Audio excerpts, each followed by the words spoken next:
Olá, alunos do quarto ano. Nossa aula de hoje será da disciplina de Ciências. Peço que abram o livro na página 83. Vamos estudar sistema de sustentação e locomoção, tá? Acompanhe comigo a leitura. Para o nosso corpo se movimentar, nosso sistema locomotor entra em ação. Esse sistema é responsável pelos inúmeros movimentos que conseguimos realizar no nosso dia a dia.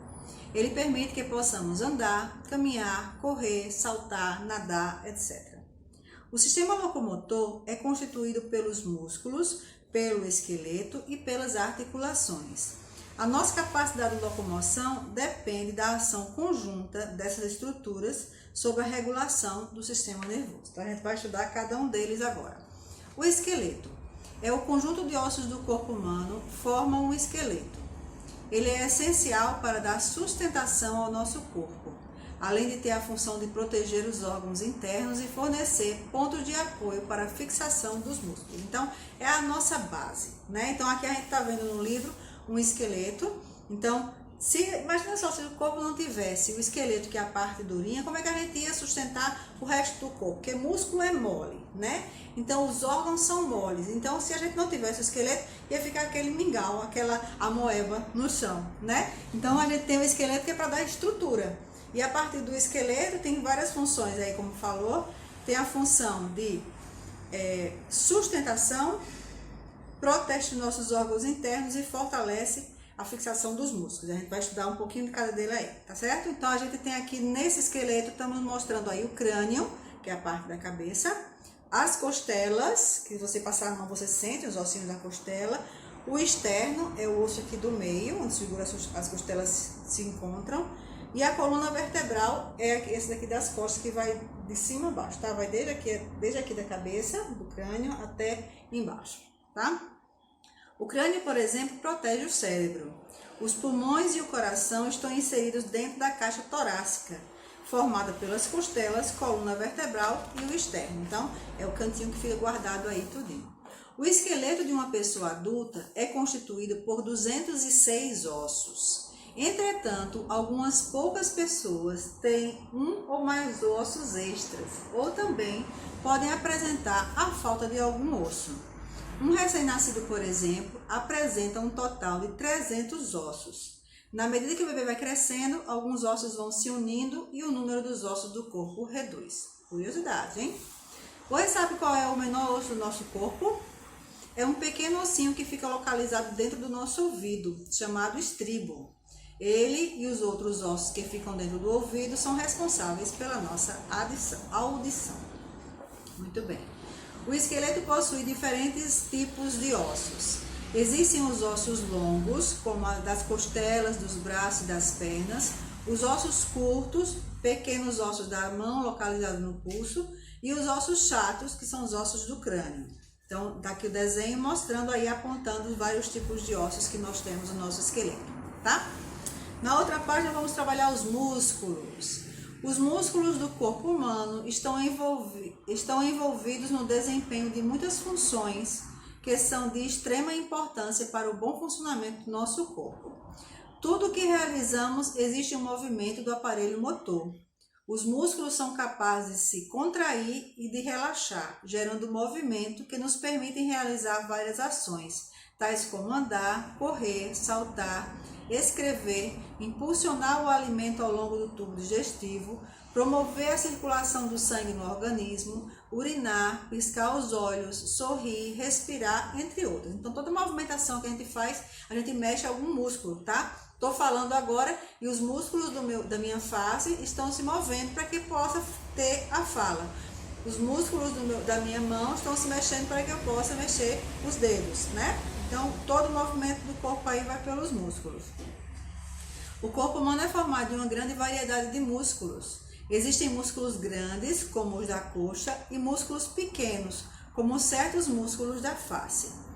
Temos aproximadamente 630 músculos no nosso corpo, de diferentes tamanhos. Então, aí dá um desenho mais ou menos aí do que seria o sistema muscular, tá? Os músculos do nosso corpo. Então, músculos voluntários. Existem os músculos que dependem da nossa vontade para se movimentar, chamados voluntários. Quer dizer, Se eu não quiser levantar a mão, ela não levanta sozinha. Então, esse movimento de levantar a mão, de pentear o cabelo, de levantar os braços, de chutar uma bola, são movimentos voluntários, quer dizer, eu que mando, tá? Se eu ficar parada num canto, nada vai acontecer. Esses músculos não vão não vou conseguir chutar uma bola, não vou conseguir, se eu não quiser fazer, não acontece sozinho, tá? Por isso que a gente fala que é uma coisa voluntária. Exemplo, dos braços, das pernas, dos dedos. E temos os que não dependem da nossa vontade, são chamados de involuntários. Exemplos, o diafragma, os músculos do estômago, do intestino e do coração. Então, a gente sabe que a gente respira o tempo todo. Então, o músculo do pulmão, os músculos trabalham sozinhos, tá? Então, ó, a gente não precisa parar para pensar. Por exemplo, a gente vai fazer a digestão do alimento. Então, a gente tem o trabalho de mastigar. Mas depois que a gente engole, são os músculos que vão fazendo o seu trabalho sem que a gente mande. Imagina se precisasse assim, engolir, desça para o esôfago, passa para o estômago, absorva os nutrientes. Imagina só, tá? Então, esses músculos aí, vários músculos, temos alguns exemplos aqui, mas existem vários, trabalham sozinhos. O músculo cardíaco, o músculo do coração, pulsa sozinho, sem precisar a gente mandar, tá? Então, são músculos que têm uma função involuntários, músculos involuntários. Os músculos são classificados em 3 tipos: o músculo estriado esquelético, estriado cardíaco e o músculo liso. O estriado esquelético está presente em maior quantidade no corpo humano. São exemplos de músculo estriado esquelético: os músculos das pernas, dos braços e outros que permitem o movimento voluntário. O músculo estriado cardíaco é encontrado apenas no coração. A contração desse músculo cardíaco, denominado de miocárdio, independe da nossa vontade, ou seja, é um músculo involuntário.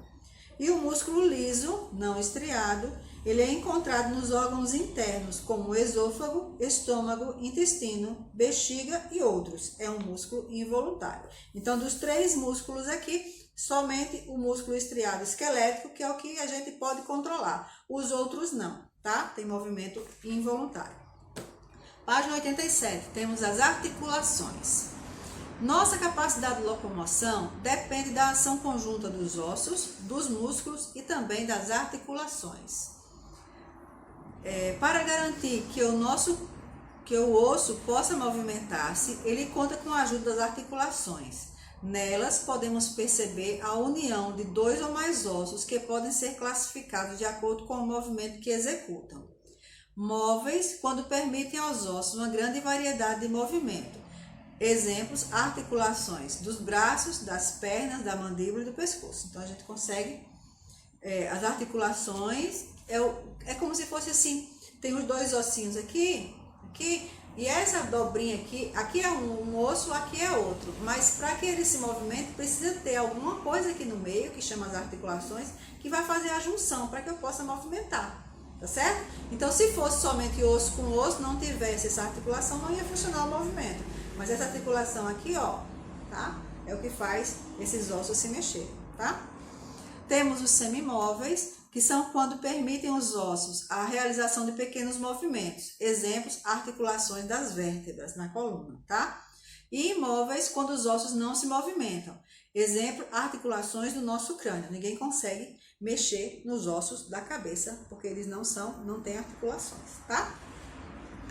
Então, vamos lá. No desenho tem mostrando aí onde é que você encontra as articulações imóveis no crânio, os móveis, semimóveis e os móveis. As articulações móveis são revestidas por cartilagens e fluidos lubrificantes que permitem a execução dos movimentos e evitam o desgaste ósseo.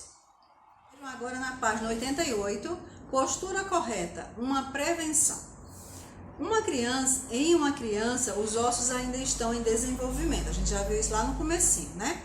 Por isso é importante que ela fique sempre numa postura correta, tanto ao andar quanto ao sentar ou ficar em pé. Uma postura adequada proporciona uma melhora na qualidade de vida, contribuindo para que a coluna vertebral, que é o eixo central do esqueleto, mantenha-se saudável, sem desvios, diminuindo a dor nas costas. São vários problemas relacionados à má postura. Então, a gente está vendo aí um desenho Porque às vezes a gente fica numa posição estranha e nem percebe, né? Então a gente vai mexer no computador e fica sempre arqueado assim. Quando se passa muito tempo na mesma posição, principalmente as crianças, acontece que quando for na época do crescimento, vai acontecer de os ossos crescerem na mesma posição que estão sempre, tá? Então é importante que a gente tenha sempre uma boa postura. Ah, mas meu computador é muito baixo. Faz como a menininha fez aqui. Coloca um suporte no computador para que você fique com a postura certinha e consiga utilizar o notebook, como é o caso da menina, tá? Sabemos que as vértebras da coluna têm as articulações semimóveis e que os maus hábitos na postura de sentar, carregar peso apenas de um lado do corpo, não praticar movimentos ou forçar a coluna com exercícios impróprios podem causar danos sérios que se agravarão com o passar dos anos. Vamos pensar, vocês já viram alguma criança fazendo musculação, pegando peso, fazendo halterofilismo? Não, porque não é aconselhável, porque como a criança está ainda, os ossinhos estão se estruturando, né, que eles vão se modificando na infância, qualquer coisa que não esteja preparada para o corpo vai acabar danificando ou prejudicando o crescimento, tá? Por isso que a gente não vê criança levantando peso. Ah, porque eu vi na reportagem uma ou outra pessoa que faz, mas não é comum, tá? Criança não pode carregar muito peso. E aí tem aqui, como você carrega a sua mochila escolar? Vamos ver. Muitas crianças reclamam de dores nas costas devido à adoção de uma postura inadequada. Nas escolas, é comum encontrarmos alunos carregando mochilas bastante pesadas, pelo grande número de livros, cadernos e outros materiais escolares. Devemos ter bastante cuidado quando há esse excesso de peso, pois se a criança não tiver postura adequada para carregar esse material, pode acabar com sérios problemas de coluna futuramente. Tudo isso pode ser resolvido com medidas simples, como o uso adequado de mochilas na prática de exercício físico adequado. Então aqui a gente está vendo aí, a menina leva a mochila só de um lado, então acaba ficando meio assim, capaz de até ficar torta, né? Depois, o ideal seria peso igual nos dois ombros. O menino está puxando para frente assim para segurar o peso, o ideal seria manter a postura e diminuir o peso da mochila para que ele possa ter uma postura legal, tá? Danos à postura. Terminando, tá? Só tem esse aqui. Devido à má postura, alguns problemas relacionados à coluna podem surgir. Então, tem a cifose, que é a curvatura acentuada voltada para fora.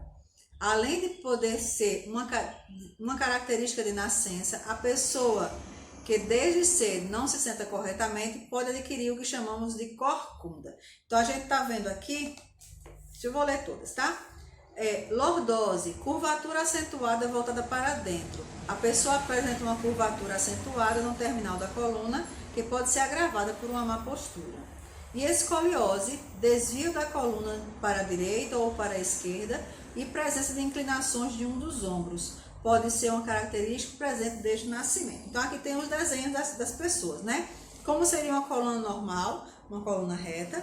Quem tem lordose tem essa parte aqui debaixo das costas mais para dentro, né? Quem tem cifose é meio assim corcunda, essa parte aqui é mais para fora. E quem tem escoliose tem um desvio na coluna, às vezes tem um ombro mais alto do que o outro e a coluna fica assim, tá? Então são coisas que a gente corrige mantendo uma postura legal, tá? Na hora de andar, na hora de brincar, na hora de deitar no sofá, assistir televisão, a gente não pode ter de qualquer jeito, certo? Na hora de usar o computador, na hora de usar o celular também, tudo isso vai contribuir para que você tenha problemas futuros se você não cuidar agora da sua postura, tá?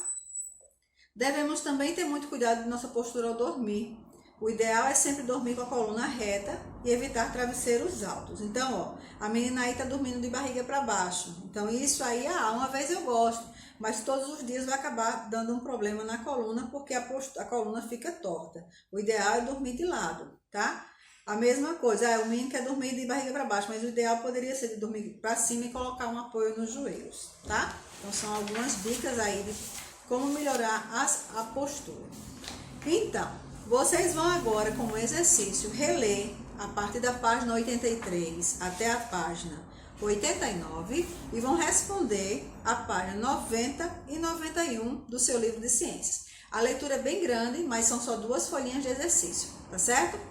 Por hoje é só. Espero que tenham gostado da aula de hoje. Nos vemos em breve. Tchau, tchau.